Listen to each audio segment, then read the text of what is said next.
New York knows how to build. From the tallest skyscrapers to the largest underground transit system, we built our reputation on being told something couldn't be done, and then doing it anyway.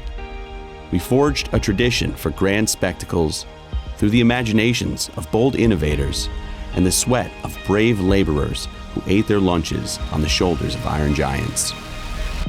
We dreamed big, and we built big. Now, we have a new dream. A dream of a rebuilt and recovered New York. But dreams alone will not get the job done. If we're going to engineer recovery, we need more builders.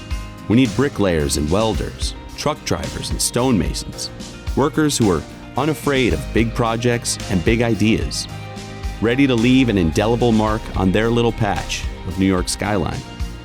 A new generation to take up the traditions of yesterday and lay the foundations of a better tomorrow.